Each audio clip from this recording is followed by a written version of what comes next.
guys, welcome to my channel. My name is Jalen and I am so happy you are here.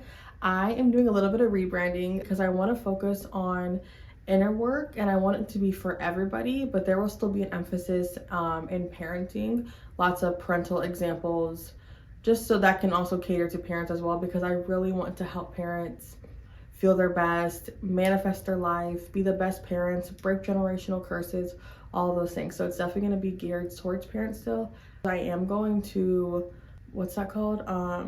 Like archive them, not delete them, but they will unlist them. That's what I was saying. They're going to unlist, I'm going to unlist them. I'm going to I'm going to be refilming some of those. So we will, we'll see how that goes in the future. I'm just going to do a whole different kind of vibe here.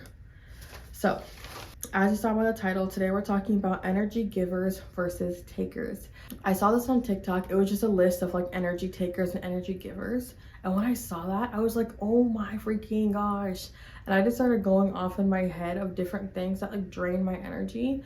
And this is something I was actually already kind of getting towards. I was kind of learning about different energies, which is why that popped up on my For You page. But I have been practicing being a lot more disciplined and I've been getting better and better and better at it. And right now I'm at like my peak, so I'm feeling really good about it. So when I saw the list of energy givers versus takers, I was like, this is perfect for me, because I can't even help but picture every time I'm doing something or by someone who is an energy taker, all I can imagine is like literally like liquid gold spilling out of me. Like all of my good energy is just spilling out and I just can no longer like tolerate it. And that's exactly what I needed to see to be more disciplined and stop doing things that take my own energy. And we're gonna get to those in a little bit.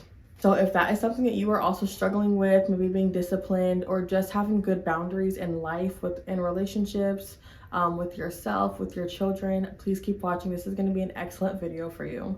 So before we get into the different types of energy givers and takers, we're going to get a little sciencey here.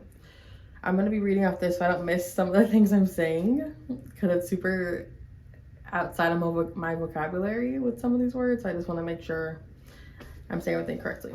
Okay, so as humans, we are always putting out energy through our emotions, through our intuition, like the vibe. People always say the vibes. This is good vibes, low vibes, high vibes. That is us constantly giving out energy. So to understand why we have so much energy and just how much energy we have and how we can give and take energy and people can give and take from us as well, we have to understand like what energy actually is and how we're made up of that. So a nucleus has neutrons and protons, and then electrons orbit around it. And that nucleus is the core of an atom.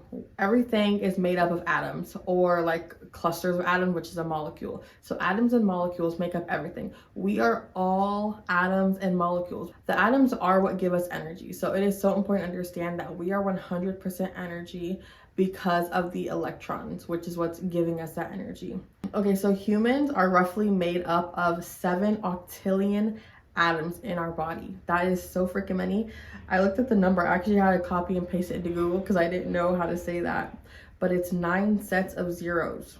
That's 3 sets of zeros more than a freaking trillion. So we're just made of a shit ton of atoms, of energy. Atoms are pure energy. So that means our bodies are pure energy and we're constantly absorbing and producing energy. We're constantly giving it out. We're constantly making the energy. Atoms are continuously vibrational, so they're always vibrating. And I read that we aren't a human made up of energy, but energy made into a human. Just like trying to further explain how much we are pure energy, just all energy. Our mind is pure energy, our thoughts, our feelings, our emotions, which is why it's so important to do the inner work. Because if you are trying to manifest things, but you are in low vibrations, that means your mind, your thoughts, your entire body is moving in low vibrations. And that is not what we want. I'm smiling a lot because I think this is super cool. When I was reading about like the sciencey part, it just made it even more real. Like, yeah, this is for real, for real. For real. Okay, so electrons affect neurotransmitters and brain function, stress reduction, the circadian rhythm, just to name a few. They really help with balancing your different emotions and your cognitive function. This is why grounding in the earth is so important. Earth has an electric magnetic feel to it. So when people say to stay, and this is doctors saying this too, like this is scientifically backed. When people say to take off your shoes and go touch grass, what they are saying is touch the earth physically and be absorbing the earth's beautiful electric energy that we are able to have to calm our nervous system. We are from, oh my god, we are from the earth. We are literally the earth. We're all made up of the same thing. We are the earth. When we touch the earth, that is our source. Like we're literally, it's like you are like absorbing your superpowers through the earth. It is so important to be outside, even for like 10 minutes a day. Like the first thing you do in the morning, go outside and touch some grass. I have a patio, so I'm not always touching actual grass, but I'd be outside just in the earth's atmosphere. I love to do it in the morning, feel the sun, the moon, all of it has different energy. And also, I'm getting ahead of myself, but worship the earth, pour into the earth so much and watch so much come back to you. When we connect with the earth, with the sun, the moon, we are receiving that beautiful energy. Just like if we were around a spiritual teacher all the time, could you imagine how our vibes would change? We would be so high vibe all the time because we feed off people's energy. We do the same with earth. Love the earth, treasure the earth, fight for the earth, fight for the universe. Get in that high vibration of just gratitude, being so grateful for everything we have in this earth, how beautiful everything is, and how we get to just walk through the forest, pick flowers. Just everything is beautiful. Everything in this earth is designed to keep us alive. We have everything we need here. We should be thankful for that. When you are in a state of gratitude and authenticity, you're at the highest levels of vibrations. And what does that mean? You're like directly aligned with earth, with your higher self. And that is what helps manifest and grow and master that inner work. Okay, I did not mean to just get on a tangent there, but that felt really good. Okay, back to the sciencey stuff. Electrons in, oh, this was so good. Electrons in low vibrational people are less active in areas of the brain like the dorsolateral prefrontal cortex. A reduction of electrons disrupts the neural connectivity and signaling, leading to low mood and lack of motivation. For all my depressed people out there, this is really what's happening. We are in a low vibration, and you can ask like what came first, the chicken or the egg, because like depression does cause low energy, but low energy also causes depression. So it's like if you're stuck in this loop, you have to get out of it, which means you have to try your absolute hardest, fight for your life to literally get out of the depression, to get up and clean. If you really struggle with motivation, just getting up and doing one task, getting up and showering, or even calling a doctor, asking to get an antidepressant. When you take the first steps to try to heal your depression and take your mental health so seriously, your vibrations are going to get higher and higher and higher. When they get to a certain height of gratitude, of authenticity, of self-love, it can't come back. You cannot have depression because depression is low vibrational. When you are constantly up here, depression can't even touch you. And that's not to say at all that depression is not so freaking hard. And I know it's hard to ask for help. The best thing I did was gotten antidepressants. That like changed everything for me. I'm just really passionate about that because I didn't know I was depressed for a long time. And once I finally realized it, I just wish I took medication sooner, so I could have started this whole journey earlier, but it's okay. I'm on my right timeline. But yeah, I always encourage talking to a doctor and get antidepressants, even if it's like, oh, I just feel lazy all the time. You can still get on medication and it will help you bring joy into your life, and that's going to make you more productive, more active. You're going to have a will to live, which is going to make you want to get things done, and yeah, just have more fun, get into high vibes so you can start healing yourself. And with energy exchange, whenever we're around another person or doing something, whether it's negative or positive vibration, that is directly either pouring into us or taking away from us. So for example, negative people are taking your energy. What I mean by taking your energy is they're making your energy low. Your mood is going low because your electrons are moving slower, because you're in this stank vibration, this stank energy. If you're always around people who are siphoning your energy, you're going to become just like them. If you're on people who are always judging and being self-deprecating and always hating on themselves, that's going to be you too. Your brain's going to pick up on that, be like, this is normal. It's okay to talk like this. And you're going to start doing the same thing. We have no time for that. Same with even like news. Good news versus bad news. Bad news is literally taking your energy. It is like causing stress, anxiety, sadness, all these different things, which are low emotion. They're not wrong emotions and they're not bad, and you can always work through them, but they are low. And good news makes us excited, makes us happy. It gives us the higher vibrations, full of gratitude, and that's what keeps our mood up. Okay, so we are going to start with energy takers. Sorry, my throat. I've been doing a little gardening today and I'm dehydrated right now. And I know I'm drinking soda, which is not hydrating, but I just chugged a bunch of water and I need to refill my 5-gallon water after this video. So I'll get more water after that. Promise. Oh my God. Also, right before this, just a fun little note. I was sitting outside, like I said, gardening, and we have a squirrel. We named him Hot Sauce, and I know it's always the same one because he's missing one of his middle fingers on his paw, and I always feed him walnuts, and he just takes them out of my freaking hand, and it was just so cute. We were sitting outside bonding, and it was just such a beautiful moment. Okay, that is an energy giver. Hot Sauce is an energy giver, and I am to him too, because he does take our food, and that is me giving him energy, but he gives me so much energy back too. Okay, so energy takers, we're going to start with kind of the more negative first and then get into the positive, like kind of how to fix that, how to bounce back from that. Okay, energy takers. First one, phone. For example, news, like I've already spoke about, social media, constant texting or messaging, or maybe you have a family member who texts you all the time and calls you all the time and makes you feel bad when you set a boundary of, I can't always answer phone calls, and they do the whole, what if something was wrong with me? Like, they guilt you, that type of stuff. That was really extreme. And yes, that was personal for me. So that's why it was so specific of an example. But that is taking your energy. Fuck, it takes your energy so quickly. Not all energy takers are so bad where it's like it's killing you. And like the news, like we need to know the news, but we also have to understand it is taking our energy, so we can't do too much of it. So some energy takers, it's not bad to read about it or do these things, but you need to do it with boundaries set and in moderation.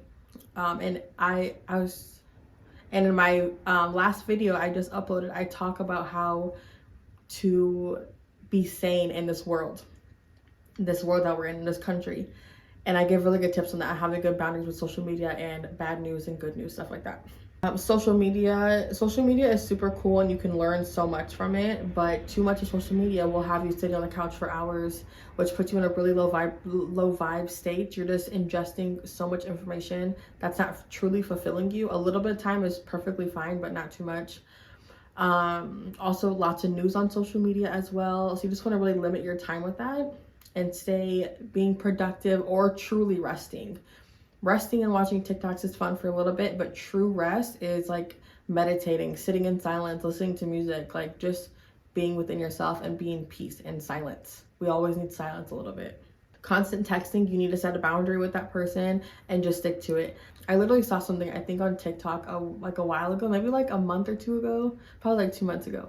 And it said about how their mom always manipulates them into like feeling bad for calling and they don't answer their phone. Like the kids don't answer and saying stuff like, something could happen to me and you're not going to answer the phone, like make you feel so bad.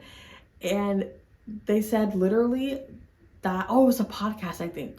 And they just said basically if something was really going on with that person, they would call 911. They wouldn't call you first. And I said, that is what I needed to hear. It feels so good even right now thinking about it. That freed me so much because I get anxiety sometimes, and I've gotten this since college really, when I moved out.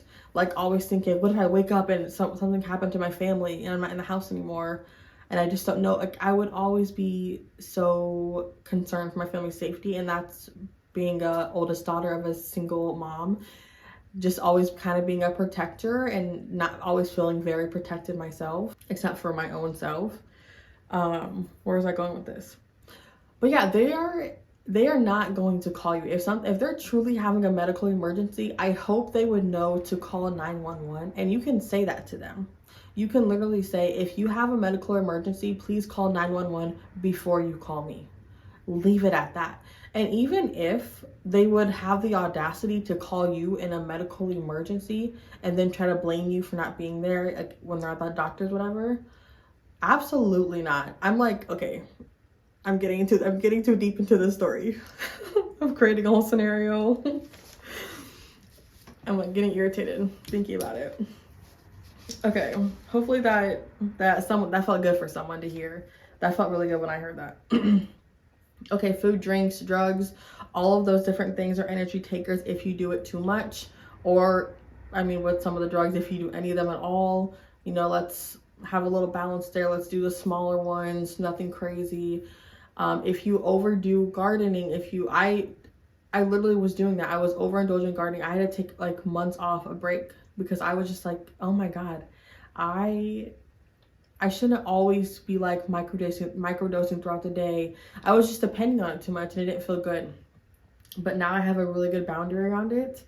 I kind of fell back into old habits where I was gardening more, but I was like, oh no, we're not doing that again. And now I'm really in a good boundary. So it feels really good.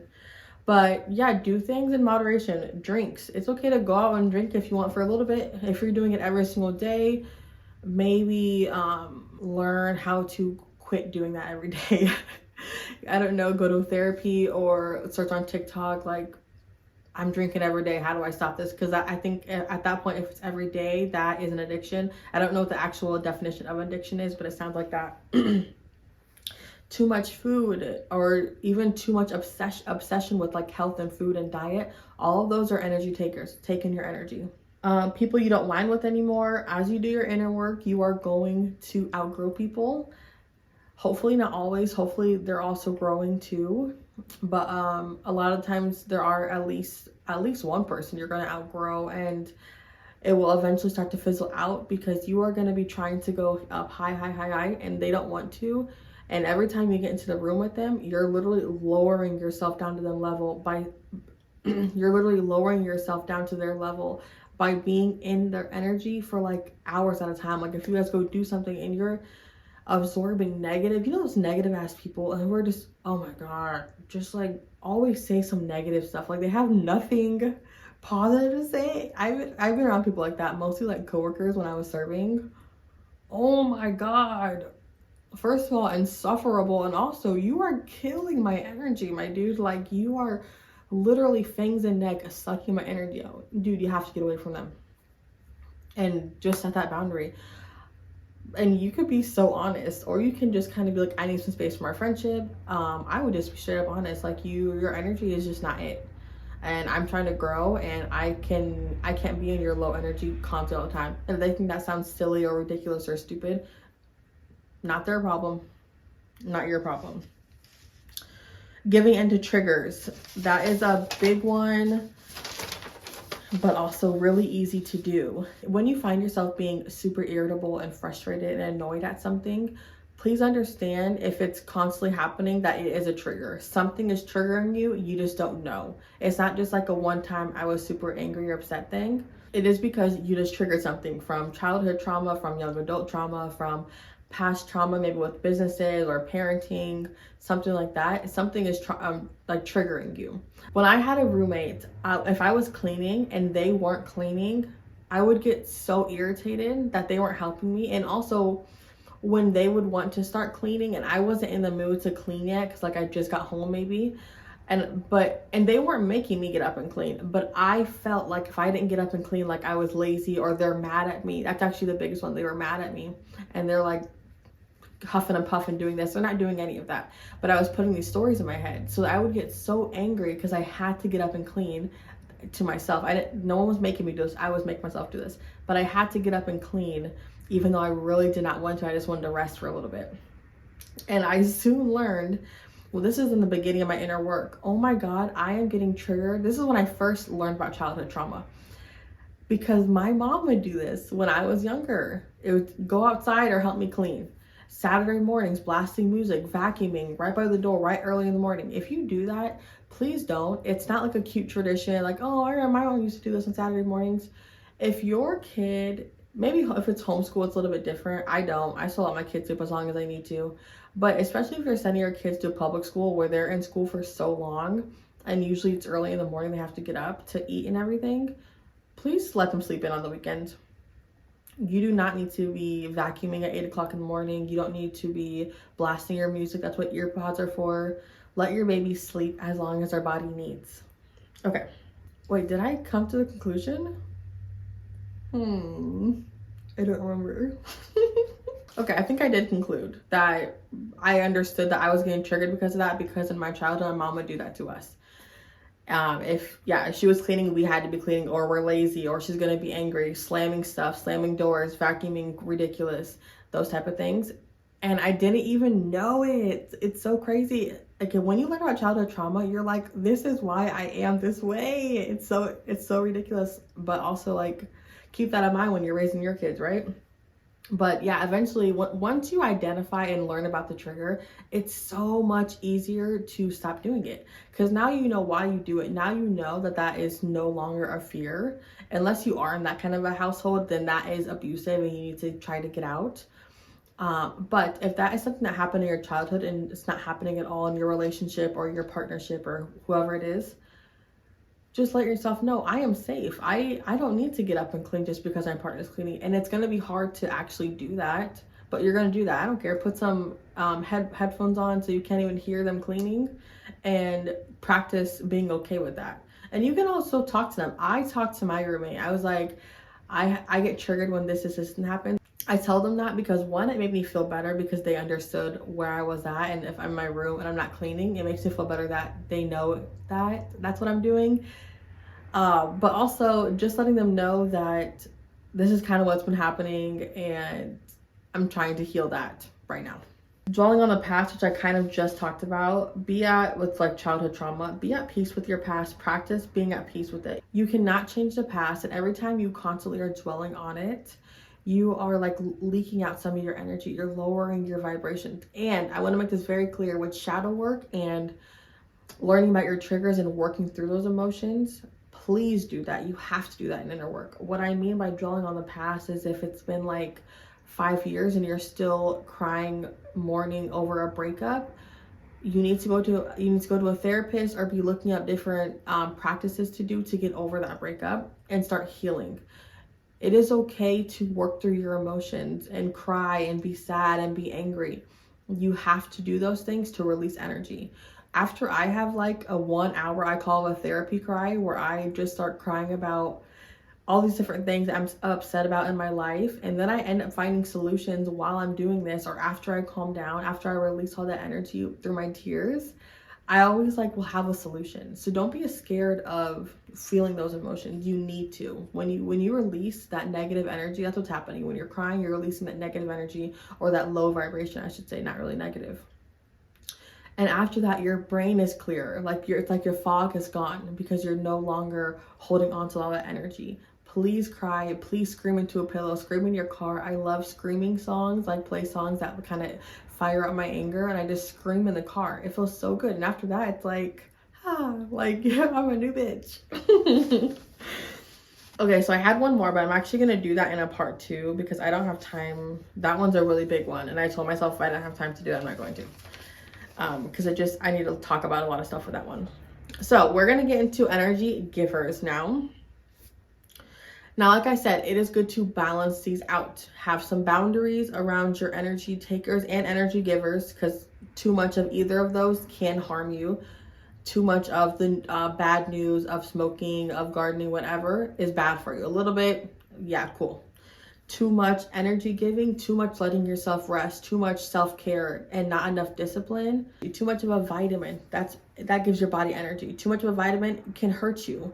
Too much of watching videos and reading books all day can hurt you. Even though you are nourishing your soul, you're not giving any time to do anything productive. Get up, move your body. So too much of either of them is not a good thing.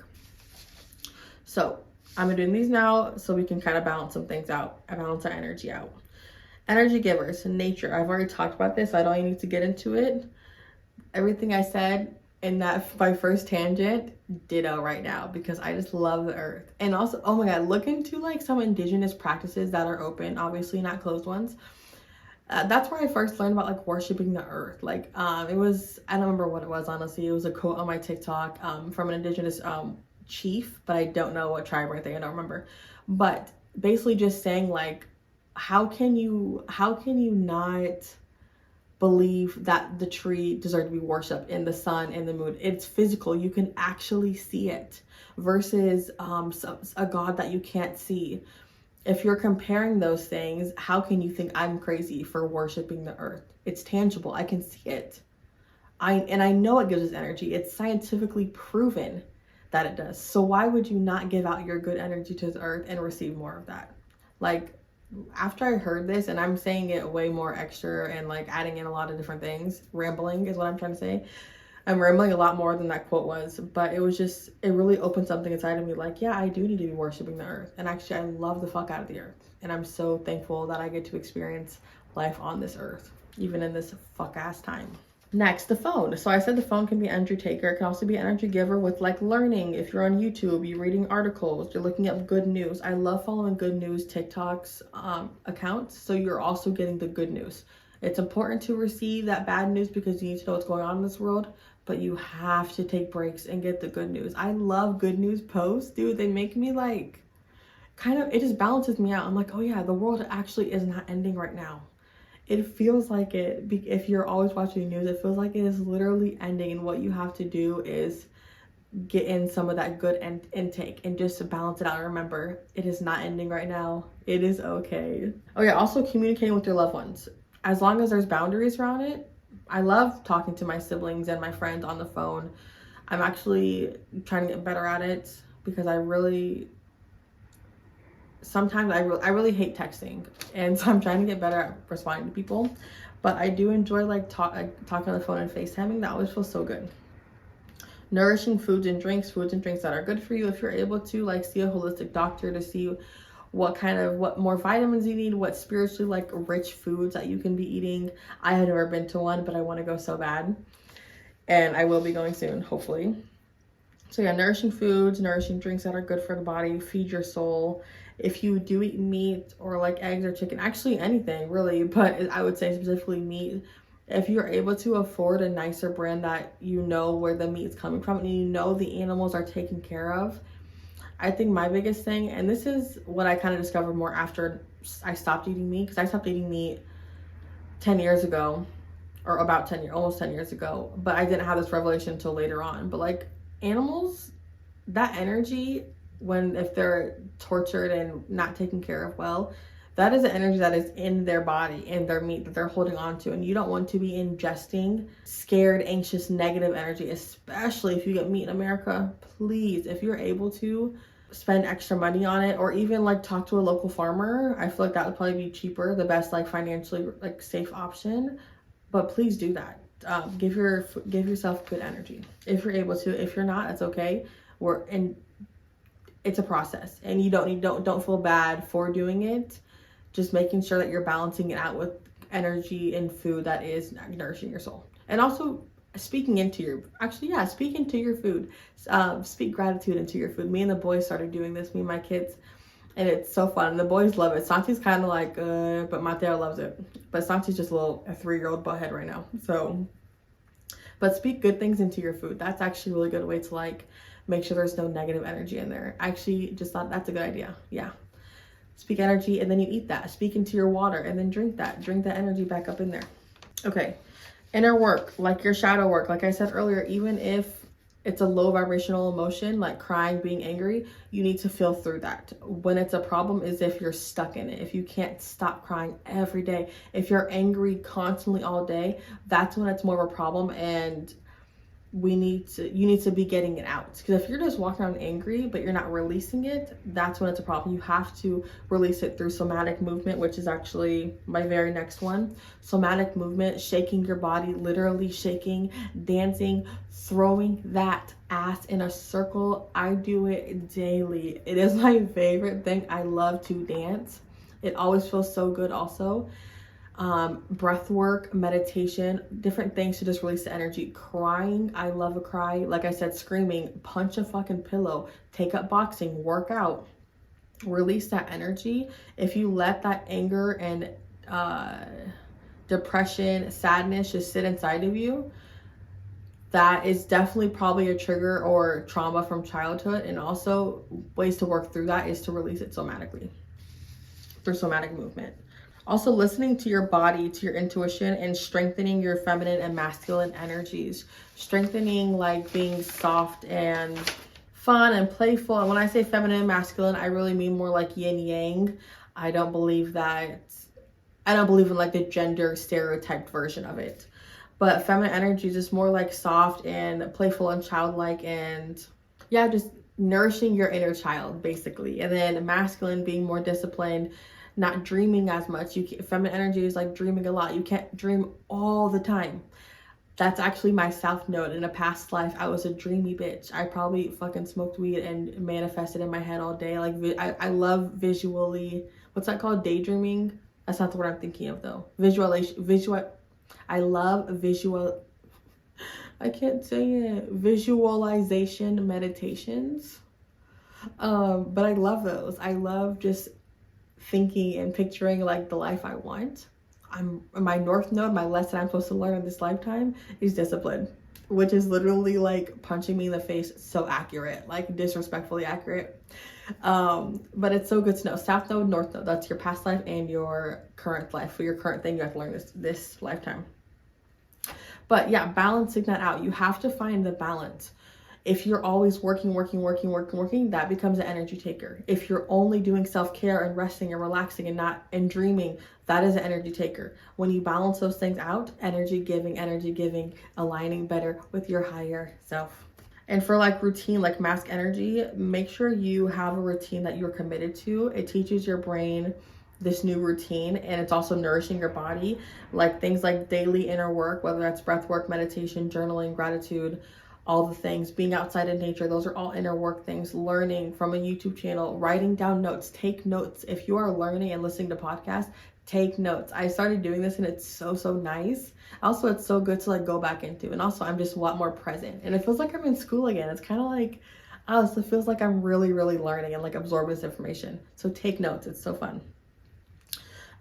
Playtime, whether playtime just mean like feeding your inner child, whether it's doing art, whether it's going to a favorite museum, anything that gives you that nostalgia that just feels good, even if it's resting. Those are different things to do throughout the day where you're having like a good balance of fun, and dreamy and meditating and more productive things, I guess.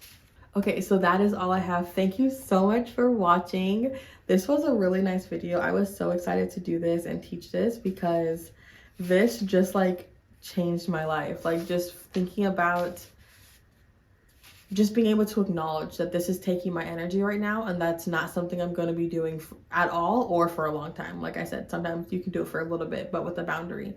Like I'm no longer not going to have boundaries around energy takers, because you can't always have your energy being sucked out of you. You have to find a balance with more emphasis on the giving energy, right? Not taking energy should be like 10%, 90% the rest, or 20-80. But anyways, that was life-changing for me, so I hope it was for you as well. Please go ahead and like this video, and please subscribe. Comment any other tips or things that you're doing or anything I said that helped you in the comments below, and I will see you in my next video. Thank you so much for watching.